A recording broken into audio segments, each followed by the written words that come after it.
نوح علیہ السلام 950 سال روئے ہیں، 950 سال کے بعد جو ہاتھ اٹھائے ہیں تو اللہ نے ان کی دعا کو ایسا پسند کیا کہ اسے قیامت تک قرآن کا حصہ بنا دیا اور قیامت تک پڑھنے کے لیے ہمیں حکم دے دیا، اور دعائیں کیسے مانگی جاتی اس کا سلیقہ سکھا دیا، اور کس درد سے منہ نوح پکارے تھے وہ سورا نقشہ بیان فرما دیا۔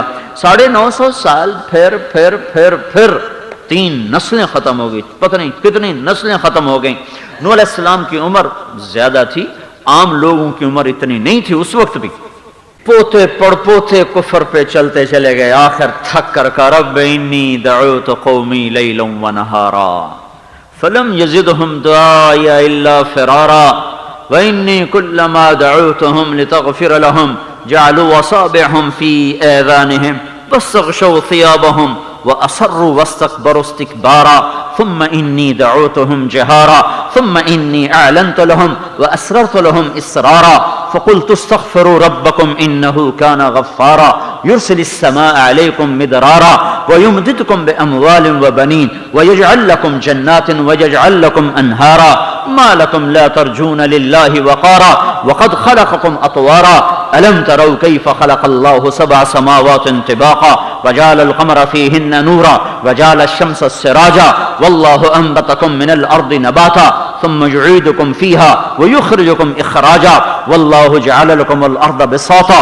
لتسلكوا منها سبلا فجاجا۔ یہ نوح علیہ السلام کا ایک ایک بول اللہ تعالیٰ نے نقل کر کے دیا۔ نوح کہہ رہا تھا میرے رب میں نے اپنی قوم کو دن میں پکارا، رات میں پکارا، زور زور سے پکارا، آہستہ آہستہ پکارا، چپ کے ایک ایک سے سرگوشیاں بھی کی، بات بھی کی، اعلان بھی کیے، بیان بھی کیے، پیچھے پیچھے بھی پھرا، پر انہوں نے کانوں میں انگلیاں دے لی، چہرے اپنے انہوں نے کپڑوں سے چہروں کو ڈھانپ لیا، تکبر میں سخت ہو گئے، پر میں انہیں سناتا رہا او اللہ کے بندو توبہ کر لو، اللہ بارشیں دے گا، اللہ رزق دے گا، اللہ اولاد دے گا۔ اللہ نے زمین بچھائی، آسمان اٹھایا، چاند تاروں سے اس کو سجایا، چاند تاروں کو حرکت دے کے تمہیں نور عطا فرمایا، زمین کو بچھونا بنایا، اسی سے بنایا، اسی میں لوٹایا، اسی سے تمہیں دوبارہ اٹھائے گا۔ اے میرے رب میں تو یہ کرتا رہا۔ آگے اللہ تعالیٰ کو یہاں تک جب نوح پہنچے نا تو اللہ تعالیٰ کو یہ بات اتنی پسند آئی کہ آگے اللہ نے نوح علیہ السلام کی بات کو جیسے کوئی خود لے کے بیان کرنا شروع کر دے۔ وقال نوح کی یہاں ضرورت نہیں تھی، پیچھے قال ہو چکا ہے، قال رب انی دعوت قومی لیلا ونہارا، دوبارہ وقال نوح۔ یہ قال نوح جب کسی کی بات بہت پسند آئے پھر اس کا نام دوہرا کے کہا جاتا ہے۔ یہ فرما رہے تھے تو میرا اللہ کہہ رہا ہے نوح مجھے پھر یہ کہہ رہا تھا، اور پچھلی مناجات کو اللہ نے ایسا پسند فرمایا کہ پھر اللہ نے اس کا اعادہ کیا، وقال نوح، پھر نوح نے مجھے یہ کہا رب انہم عصونی واتبعوا من لم یزدہ مالہ وولدہ الا خسارا ومکروا مکرا کبارا وقالوا لا تذرن آلہتکم ولا تذرن ودا ولا سواعا ولا یغوث ویعوق ونسرا وقد اضلوا کثیرا ولا تزد الظالمین الا ضلالا۔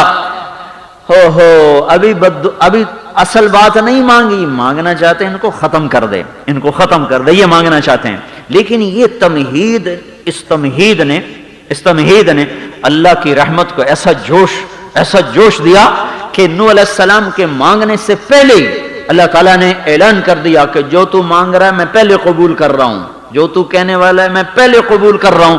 مما خطیئاتہم اغرقوا فادخلوا نارا فلم یجدوا لهم من دون اللہ انصارا۔ چل تیرے مانگنے سے پہلے اعلان کر دیا یہ ڈوبیں گے، یہ ہلاک ہوں گے، یہ جہنم میں جائیں گے، ان کا کوئی ساتھی نہ ہوگا۔ اس کے بعد نوح علیہ السلام کی دعا آ رہی ہے رب لا تذر على الارض من الكافرین دیارا انک ان تذرهم یضل عبادک ولا یلدوا الا فاجرا کفارا۔ میرے رب اب ان کا صفایا کر دے، اب رندہ پھیر دے، کوئی زندہ نہ چھوڑ، ان سب کو برابر کر دے، اس لیے کہ یہ نسل در نسل کافر پیدا ہو رہے ہیں۔ بس رب غفر لی ولوالدیہ، مجھے میرے ماں باپ کو معاف فرما، ولمن دخل بیتی مؤمنا وللمؤمنین والمؤمنات، اور ایمان والے مرد عورتوں کو معاف فرما، ولا تزد الظالمین الا تبارا، ان کی ہلاکت کو بڑھا دے بڑھا دے بڑھا دے۔ تو اللہ تبارک و تعالیٰ نے پھر اسی طرح اس دعا کو قبول فرمایا، ففتحنا ابواب السماء بماء منہمر وفجرنا الارض عیونا فالتقى الماء على امر قد قدر وحملناه على ذات الواح ودسر تجری باعیننا جزاء لمن كان قد كفر۔ ہاں ایسا ہی کروں گا، ایسا ہی کروں گا۔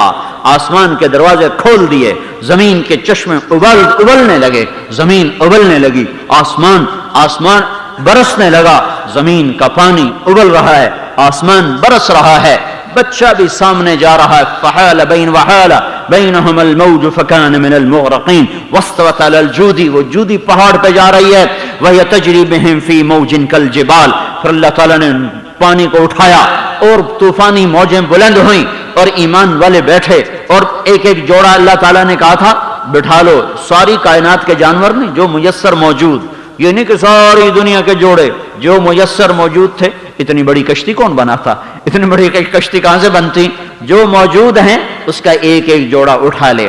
تو ایک روایت میں آتا ہے سب سے پہلے چونٹی کو بٹھایا اور سب سے آخر میں کھوتا آیا، گدھا، وہ اندر آئے اور دو ٹانگیں اندر دو باہر اور کھڑا ہو گیا۔ نوح علیہ السلام نے کہا ادخل، ارے آجا، وہ اسی طرح کھڑا ہوا، پھر کہا ادخل، ایسے ہی کھڑا ہوا، پھر کہا ادخل ولو معک الشیطان، ارے بدبخت آجا چاہے شیطان بھی تیرے ساتھ ہے، تو گھڑم اندر آیا۔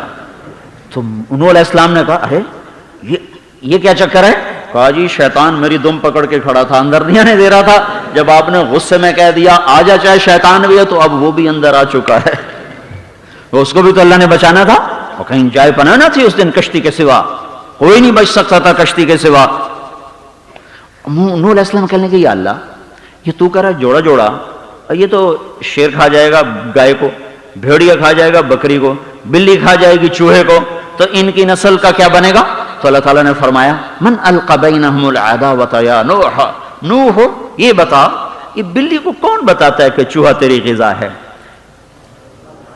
اسے کیسے پتہ چل جاتا ہے؟ اس کو تو نہ اماں نے بتایا نہ ابے تو ان کے پہلے ہی بھاگ گئے ہوتے ہیں، تو اماں سے ہی سیکھنا ہوتا ہے۔ تو کس نے بتایا کہ بھئی تیری غذا چوہا ہے؟ اس کو تو کسی نے نہیں بتایا۔ بھیڑیوں کو کس نے بتایا تیری غذا بکری، اور شیر کو کس نے بتایا تیری غذا گائے ہے؟ کہا نوح علیہ السلام کہنے لگے اللہ تو نے کہا وَسَأُؤَلِّفُ بَيْنَهُمْ، میں ان میں محبت ڈال دوں گا، کچھ نہیں کہیں گے، کچھ نہیں کہیں گے۔ یہ تو صرف کشتی میں ہوا،